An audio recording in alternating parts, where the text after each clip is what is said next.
భగవాన్, నా బిడ్డ బ్రతికి ఉన్నాడన్న ఆశ మాత్రమే ఉండేది. ఇక్కడికొచ్చాక ఉన్నాడన్న నమ్మకం పుట్టింది. ఒక్కసారి నా బిడ్డ నా కంట పడేలా చూడు.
వెళ్ళొస్తాం గురుగారు.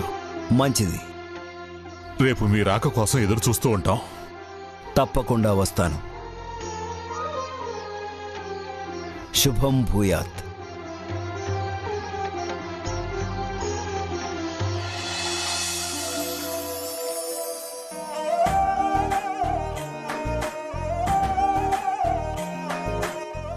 కొడుకు పోయిన తర్వాత విజయేంద్రవర్మ గారింట్లో సందడే లేకుండా పోయింది. అవునదినా, మళ్ళీ ఇన్నాళ్ళకు వచ్చింది. ఎప్పుడు ఈ ఇల్లు కలకలలాడితే బాగుంటుంది. ఈ ఇంటి అసలు కళ కొడుకు సూర్యప్రతాప్ వర్మ చావుతోనే పోయింది వదినా. వదినా, ఇంకా మహాతల్లి భారతాంబ కొడుకు బతికే ఉన్నాడు, తిరిగి వస్తాడని ఇంకా నమ్ముతూనే ఉంది. ఏదో మాయ జరిగి పోయిన కొడుకు తిరిగి వస్తే బాగుంటుంది.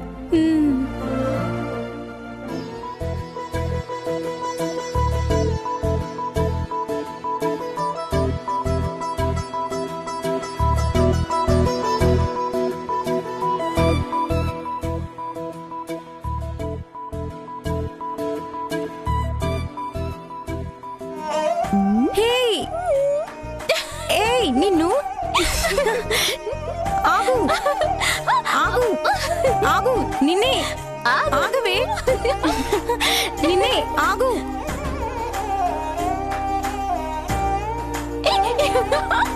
ఆగుమన్నానా?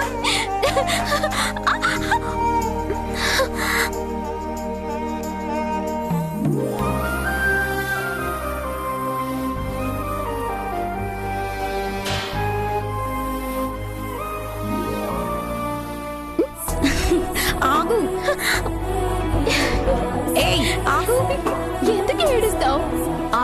మొహానికి పసుపే అందం. ఎంత అందంగా ఉన్నావో చూడు. ఆగమన్నానా? ఆగు. హే, నిన్నే ఆగు. ఏ అత్తయ్య ఒక్కదానివే వచ్చు? మావయ్యేరి? మీ మావి కూడా వస్తే ఇంటి దగ్గర వంట ఎవరు చేస్తారమ్మా?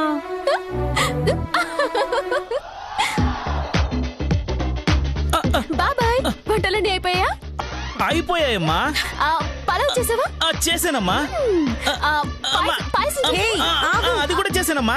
అమ్మా, గుత్తంకాయ కూర చేసావా? అమ్మా, నువ్వు ఇట్టా చేస్తే నేను ఉప్పేసానో లేదో మర్చిపోయేలా ఉన్నానమ్మా. అమ్మా, బాబాయ్.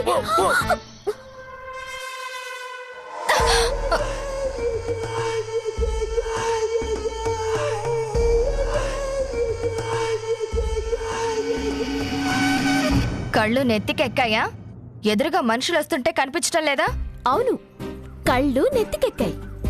ఎలా దిగాలో తెలియడం లేదు. హెల్ప్ చేస్తావా సుగుణాంబ? సుగుణాంబానా? కన్న తల్లిని నన్న పేరు పెట్టి పిలుస్తావా? అమ్మ అంటే నీ కొద్దిగా కూడా భయం లేదా? అసలేంటి నీ హడావిడి? విజయేంద్రవర్మ గారి ముద్దుల కోడల్ని. ఆయన ఇంట్లో ఏ ఫంక్షన్ జరిగినా హడావిడి చేయాల్సింది నేనే కదా సుగుణాంబా. అయినా నువ్వేంటి కొంచెం కూడా నవ్వు లేకుండా మన మొహం ముడుచుకునుంటావు? కొంచెం నవ్వితే నీ సొమ్మేం పోయింది? ఇలాంటి పిచ్చి పిచ్చి ప్రేలోపంలో పేలావంటే అమ్మ నొప్పి. అమ్మా అమ్మ ప్లీజ్ అమ్మ వదిలే. అమ్మా నిన్ను. అత్తయ్య, మావయ్య,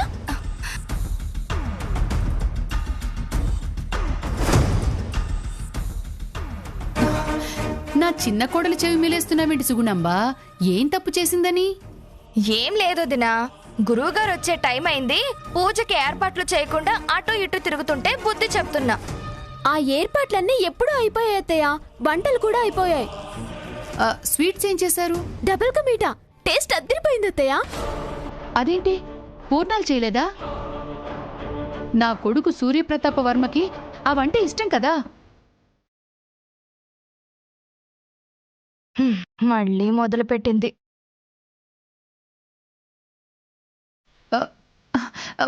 మాట్లాడేంటి? ప్రతి సంవత్సరం నా కొడుకు ఇష్టమైన స్వీట్స్ చేస్తారు కదా. ఈసారి ఏమైంది?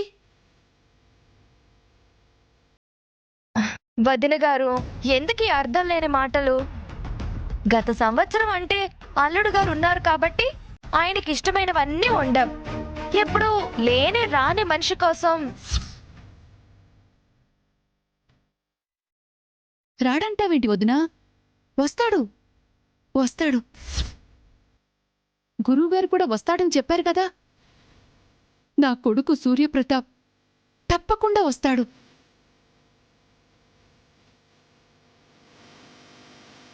వదిన గారు, అసలు మీకు ఎలా చెప్తే అర్థమవుతుంది? అన్నయ్య గారు, మీరైనా అర్థం అయ్యేలా చెప్పండి. అమ్మా, నీకే అర్థం కావడం లేదు. బావగారు వస్తారని అత్తయ్య అన్నారు కదా, తప్పకుండా వస్తారు. సుహాసిని, అమ్మా, ముందు నువ్వు వెళ్ళు, చెప్తాను. వెళ్ళు.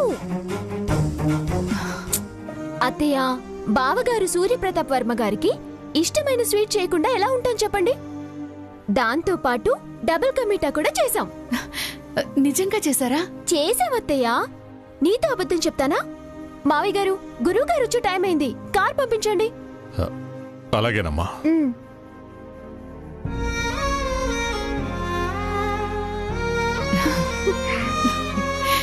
రండి అత్తయ్య.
ఏంటండి ఇది?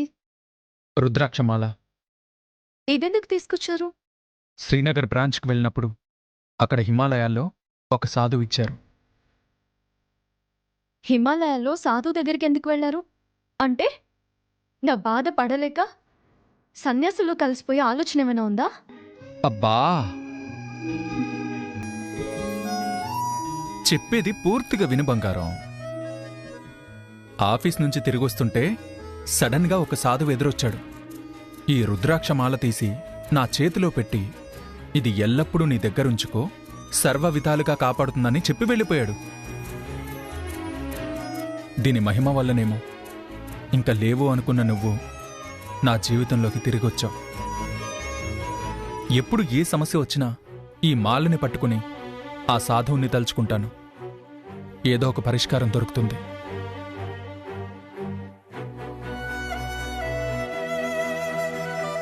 జరిగినవన్నీ తలుచుకుంటే మీరు చెప్పింది నిజమే అనిపిస్తుంది. లేదంటే పల్లవి సమస్య ఇంత సులువుగా పరిష్కారం అయ్యేది కాదు. అన్నట్టు ఇంకో ముఖ్యమైన విషయం, ఆ సాధువు వెళ్తూ వెళ్తూ ఆగి ఇంకొక మాట చెప్పాడు. ఈ మాల ఎప్పటికీ ఇదే రంగులో ఉంటే నేను క్షేమంగా ఉన్నట్టు. ఎప్పుడన్నా రంగు మారితే నేనేదో ఆపదలో ఉన్నట్టు. ఆపద సమయం ఎప్పటికీ రాదండి. ఈ మాల ఎప్పటికీ ఇలాగే దగదగలాడుతూ మెరుస్తూ ఉంటుంది. అలా జరుగుతుందని కాదు, ఎప్పుడన్నా రంగు మారితే నేను ఆపదలో ఉన్నట్టు అర్థం. దీన్ని బట్టి నేను క్షేమంగా ఉన్నానో లేదో తెలుసుకోవచ్చు.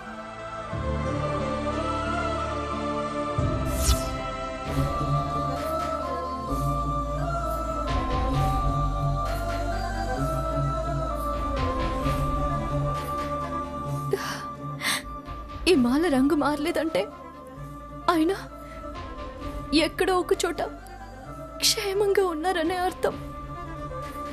నేను భయపడ్డట్టు ఏ ఆపదలోనూ చిక్కుకోలేదు. కానీ ఎక్కడున్నారు? నాతో ఒక్క మాట కూడా చెప్పకుండా ఎక్కడికో వెళ్ళాల్సిన అవసరం ఏంటి?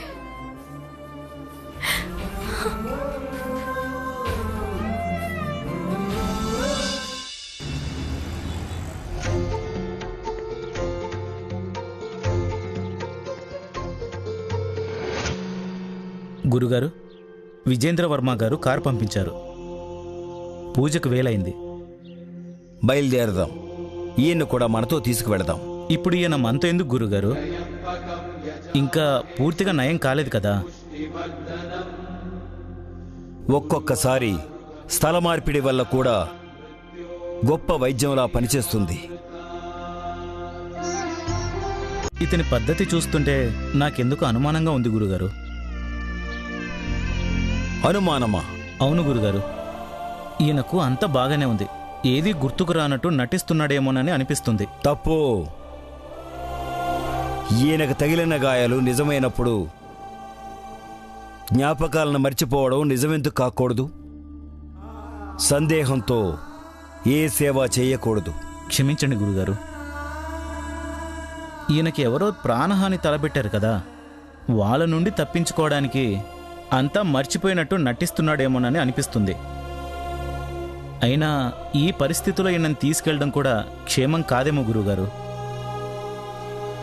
ఈయనకి హాని తలపెట్టే వాళ్ళ కంటపడితే వాళ్ళ వల్ల మళ్ళీ ప్రమాదం కలిగే అవకాశం ఉంది కదా. ఈయన క్షేమంగా ఉండడం వల్లే భగవంతుడు మన దగ్గరకు చేర్చాడు. మనతో ఉన్నంత వరకు ఈయనకి ఏ ప్రమాదం ఉండదు.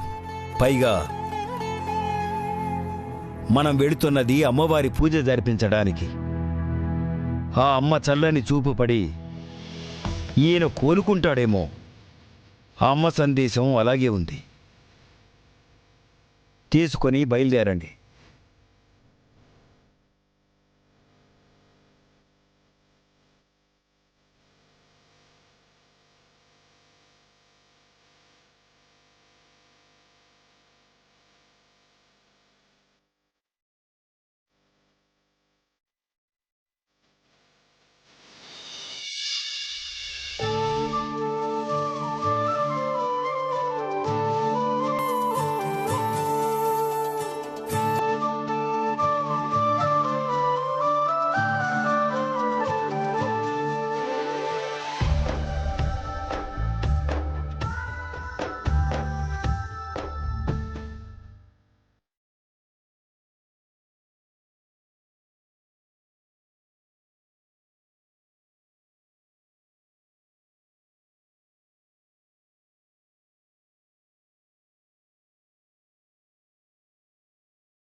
ఎందుకమ్మా కన్నీళ్ళు?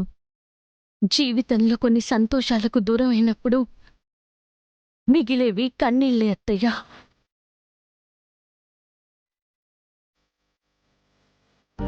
నా ఇంట్లో జరుగుతున్న అమ్మవారి ఉత్సవానికి నాకు పసుపు పారాని రాసుకునే అదృష్టం లేదు. ఇంతకు మించిన బాధ వేరే ఇంకే ఉంటుంది. అక్క అక్క అక్క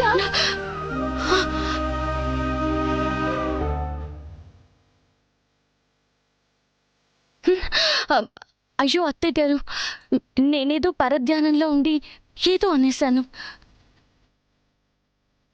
మన ఇంట్లో అమ్మవారి పూజ జరుగుతుంటే నాకు సంతోషంగా లేకపోవడం ఏంటి? చాలా సంతోషంగా ఉన్నాను. నోటికి మాట మార్చడం తెలిసినట్టు కంటికి కన్నీరు వెనక్కి తీసుకోవడం తెలీదమ్మా. ఎంత పరధ్యానంలో ఉన్నా లోపల ఏదుంటే అదే బయటికొస్తుంది.